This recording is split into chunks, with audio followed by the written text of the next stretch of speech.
नमस्कार दोस्तों, कैसे हैं आप। साथियों, राजा हरिवर्मा की तपस्या से प्रसन्न होकर भगवान विष्णु व मां लक्ष्मी ने अपने पुत्र एकवीर को उनको गोद दे दिया था। मां जगदम्बा की कृपा से फिर राजा एकवीर व राजकुमारी एकावली का विवाह हुआ था। उनके विवाह की घटना भी बहुत ही दिलचस्प है। धार्मिक ग्रंथों में भगवान विष्णु व मां लक्ष्मी के पुत्र एकवीर का उल्लेख मिलता है। हरिवर्मा नामक राजा ने भगवान विष्णु के जैसे पुत्र की प्राप्ति के लिए घोर तपस्या की थी, जिससे प्रसन्न होकर फिर भगवान विष्णु व मां लक्ष्मी ने अपने पुत्र एकवीर को उसे सौंप दिया था। बड़ा होने पर राजा हरिवर्मा ने एकवीर को अपना राज्य सौंप दिया और एकवीर का विवाह फिर उसके बाद राजकुमारी एकावली से हुआ। आइए जानते हैं कैसे रहस्यमय तरीके से मां जगदम्बा की कृपा से एकवीर और एकावली का विवाह हुआ था। एक पौराणिक कथा के अनुसार एक बार राजा एकवीर जंगल में शिकार खेलने गए थे, तो उन्होंने देखा कि कमल के फूलों से भरे एक सरोवर के पास एक कन्या रो रही है। उन्होंने पास जाकर उस कन्या से रोने का कारण पूछा,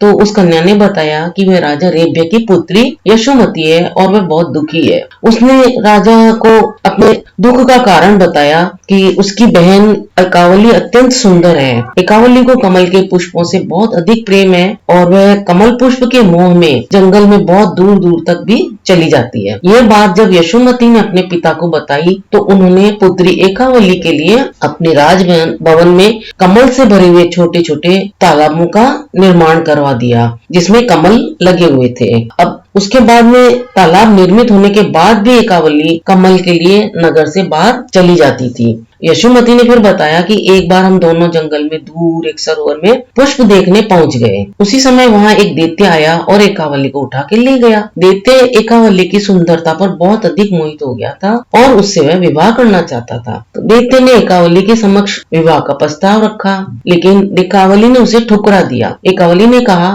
कि वह तो राजा एकवीर से पहले ही अपना पति मान चुकी है और वह उनसे ही विवाह करेगी। ये बात सुनकर दैत्य अत्यंत क्रोधित हो गया और उसने उन दोनों को कारागार में डाल दिया। उसके बाद यशोमती बताती है कि कारागार में उसे फिर मां जगदम्बा ने सपने में दर्शन दिए और कहा कि वह इस सरोवर के पास आकर बैठ जाए, जहाँ उसे एकवीर राजा मिलेंगे।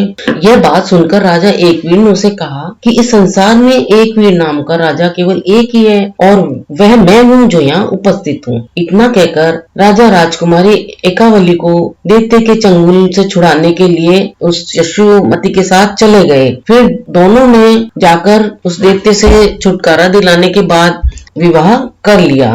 दोस्तों, आपको यह जानकारी कैसी लगी? अगर अच्छी लगी हो तो मेरे इस वीडियो को लाइक, शेयर और सब्सक्राइब करना ना भूलें। अपना अमूल्य समय देकर वीडियो देखने के लिए आप सभी को बहुत बहुत धन्यवाद। मिलते हैं फिर एक नए वीडियो में एक नई जानकारी के साथ। धन्यवाद।